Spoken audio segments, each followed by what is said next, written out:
No decorrer de participação de Onyx Lorenzoni, ministro de Bolsonaro, em sessão da Câmara dos Deputados, a deputada federal Bia Kicis fez um pronunciamento contundente em defesa do presidente Jair Bolsonaro, rebateu narrativas de Luiz Miranda, retrucou Omar Aziz, presidente da CPI da pandemia, assestou como Renan Calheiros, relator da Comissão Parlamentar de Inquérito, não atua honestamente em suas atribuições e proferiu um desabafo impactante ao relatar os incessantes ataques ao chefe de Estado. A parlamentar encetou: "É muito duro ver isso, esse homem, um homem simples, íntegro, honesto, que foi parlamentar durante 28 anos nessa casa, que lutou muitas vezes de forma solitária pelos valores da família.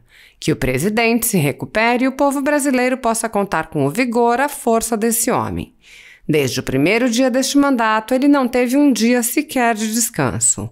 A mídia, a oposição, com narrativas para tentar destruir o governo. A oposição tem que fiscalizar, mas tentar destruir, como vi com esse homem, nunca vi algo parecido. Quero registrar meu repúdio." Dessa maneira, a congressista arguiu: "Temos agora a questão dessa CPI, da vacina, do invoice, agora é CPI da motociata.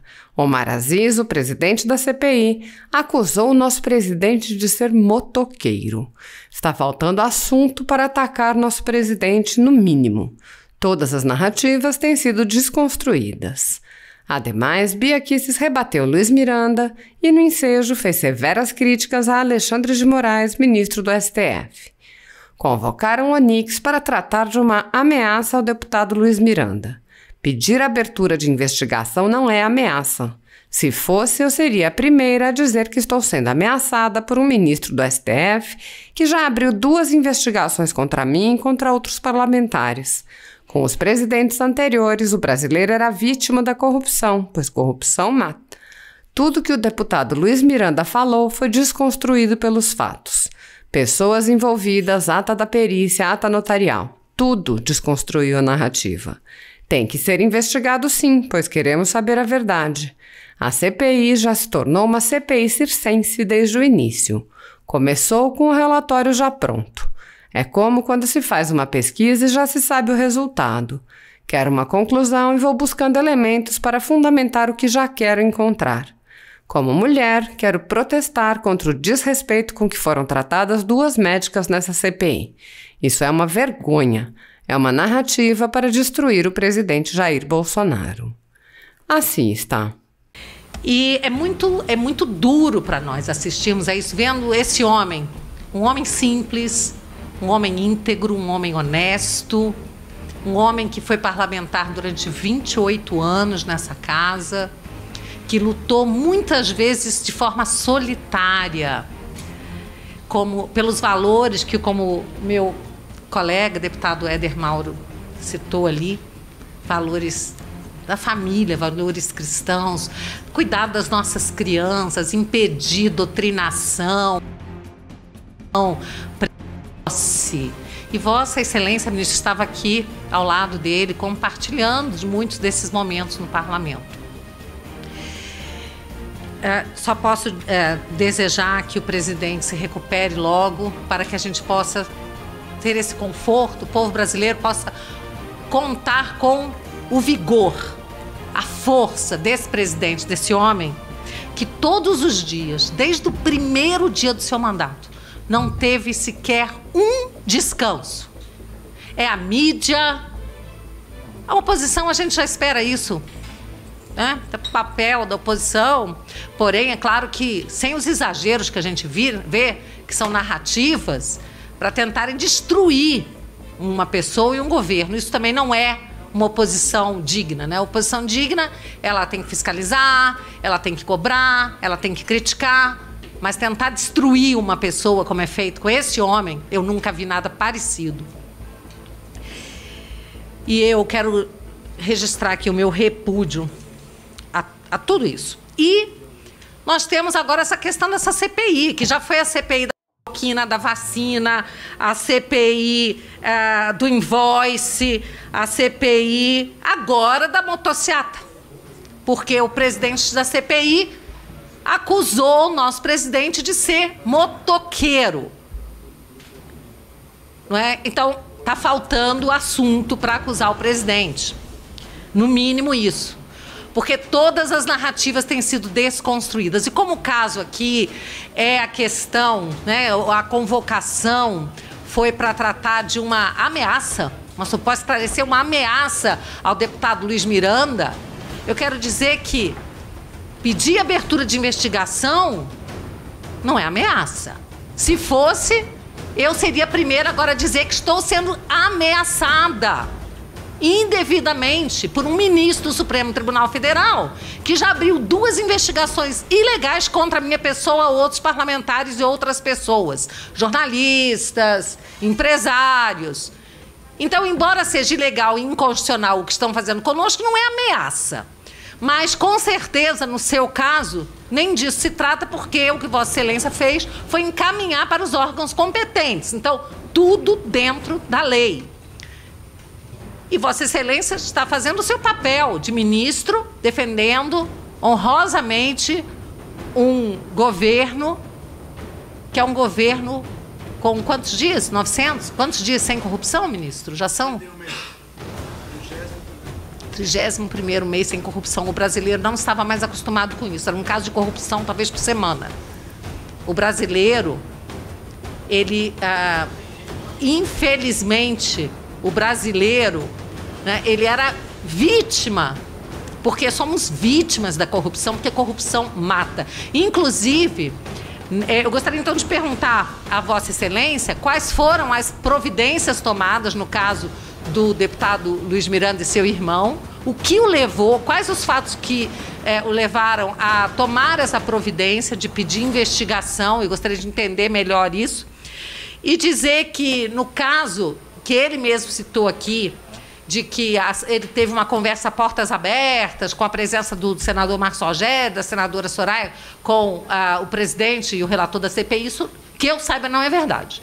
Até porque eu fiquei sabendo, no dia dessa conversa, que o senador Marcos Rogério, quando chegou lá para falar com o presidente, encontrou a portas fechadas, conversando, ele, o relator, e eu, o deputado Luiz Miranda, e que ele tentou participar e eles ficaram desconversando, querendo que o senador saísse de lá. Senador, você não quer ir lá, você não quer ver aquilo? E ele falou, não, eu quero ficar aqui.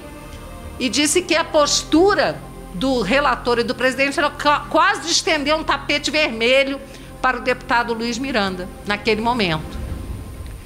Mas tudo que o deputado Luiz Miranda falou foi desconstruído pelos fatos, porque as pessoas envolvidas, e inclusive com perícia, ata notarial, tudo isso desmentiu, desconstruiu essa narrativa. Então tem que ser investigado, sim, para que todos nós possamos saber da verdade. Aqui não queremos fechar os olhos a nenhum fato, mas é fato também que essa CPI já se tornou uma CPI circense desde o início, que começou com um relatório pronto, isso é uma coisa evidente, e que estão tentando simplesmente... É como quando vai se fazer uma pesquisa, presidente.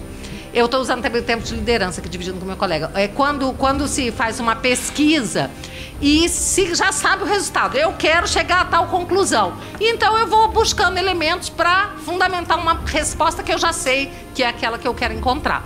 Então, no caso, a gente ficou muito claro, e eu aqui como mulher, eu protesto com o desrespeito, a forma, o tratamento desrespeitoso que foi dado a 2 médicas, a doutora Mayra e a doutora Nízia.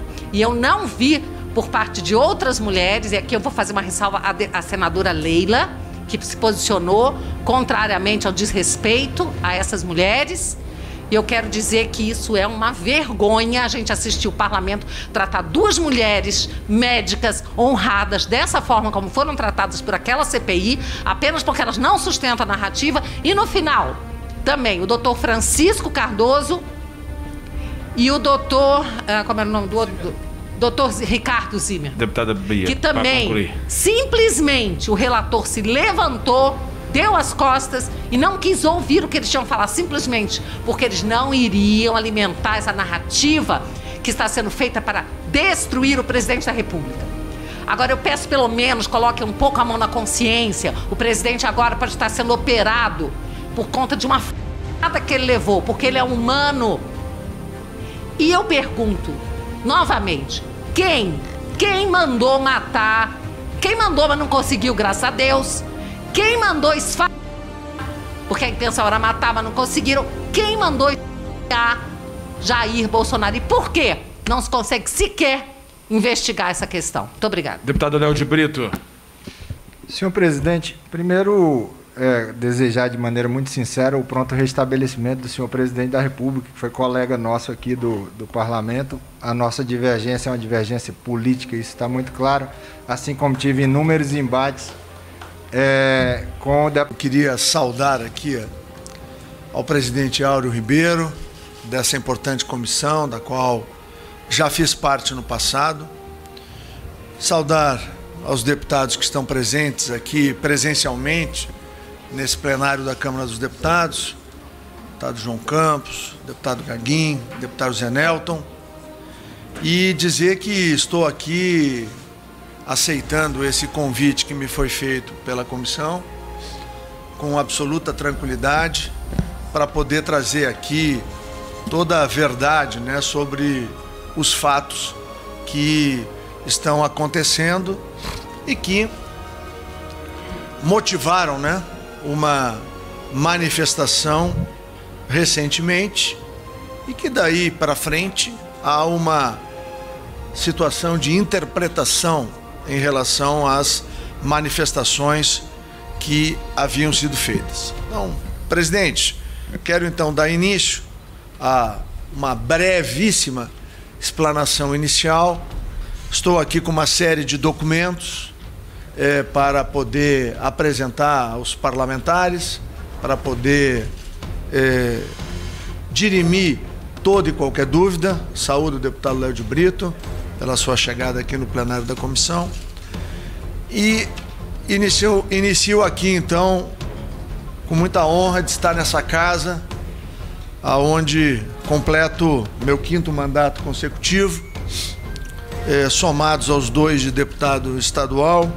Então eu tenho uma vida que vai chegar a 28 anos dedicada ao Parlamento gaúcho e ao Parlamento brasileiro. Então tenho muito respeito por essa casa, muito respeito pelos parlamentares e sei da importância de cada um dos senhores e das senhoras parlamentares na representação legítima e democrática que receberam da sociedade brasileira.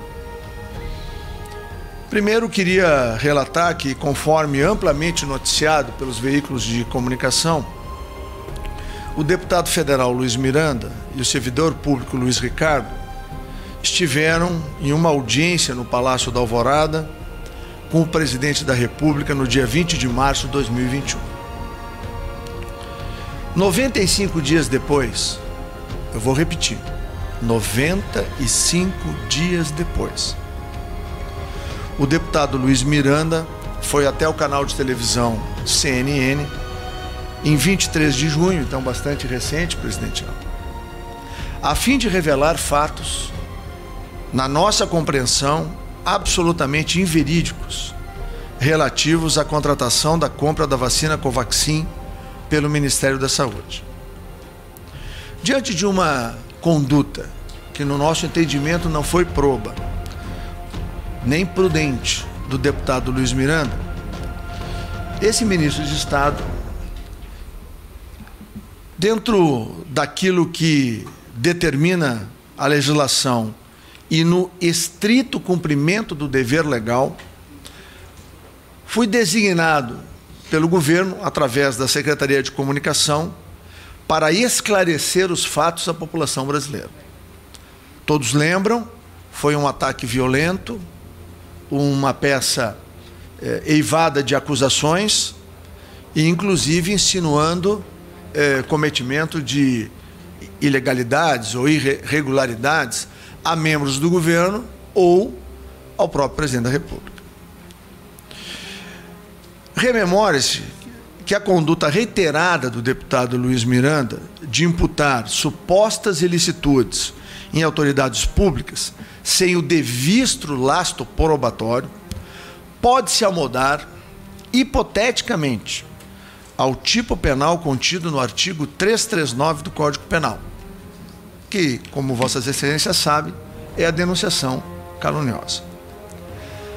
É importante lembrar que a CPI da pandemia, lá do Senado Federal, ela não pode ser submetida a artifícios destinados ao falseamento do acervo fático probatório e, por consequência, a erros de julgamento.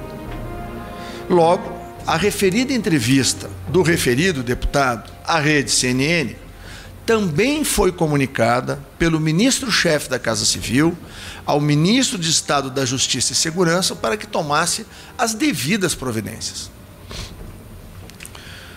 Em sequência, a pedido da SECOM, foi realizada uma entrevista coletiva a fim de esclarecer e publicizar a fidedignidade dos fatos quanto à apuração preliminar relativa à compra da vacina Covaxin, conforme o mandamento constitucional de dar publicidade aos atos e fatos da administração pública, artigo 37, caput, da Constituição Federal.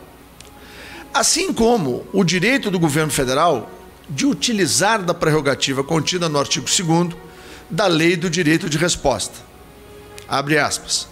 Ao ofendido em matéria transmitida por veículo de comunicação social é assegurado o direito à resposta ou retificação gratuito e proporcional ao agravo.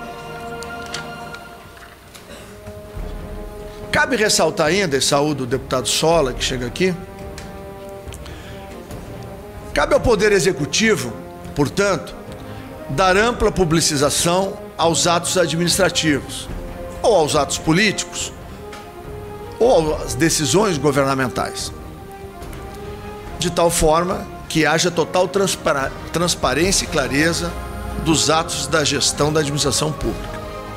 Em especial, quando o presidente da República é acusado de crimes e inverdades que não encontram um mínimo suporte probatório na realidade dos fatos, que, aliás, cada dia ficam mais claros com o andar da própria investigação feita pela CPI da pandemia.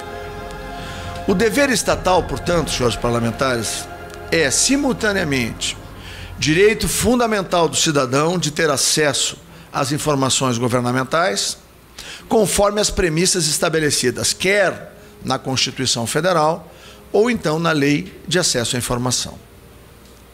Quanto à imputação de algum ilícito na conduta deste ministro, é importante lembrar que é dever de qualquer ministro de Estado, servidor, agente público, representar as autoridades competentes diante do conhecimento de ilegalidades praticadas contra a administração pública, nos estritos termos do artigo 116, parágrafo 12, da Lei 8.112 de 1990.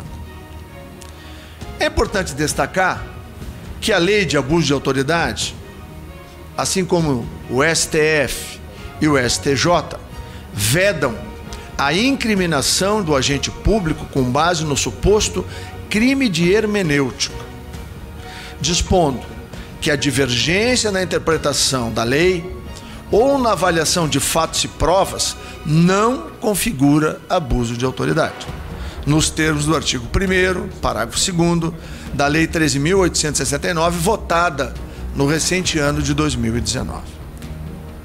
Importante lembrar alguns fatos que cercam esse episódio. O primeiro deles: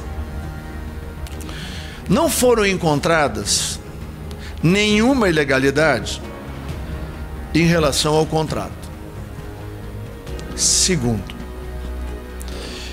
não houve a entrega de nenhuma dose da vacina. E terceiro, nada foi pago. Então, repetindo, não foi encontrada nenhuma ilegalidade no contrato. Aliás, tenho aqui o parecer do Tribunal de Contas da União de março desse ano. Segundo, nada foi entregue por problemas do contratado. E terceiro, nada foi pago.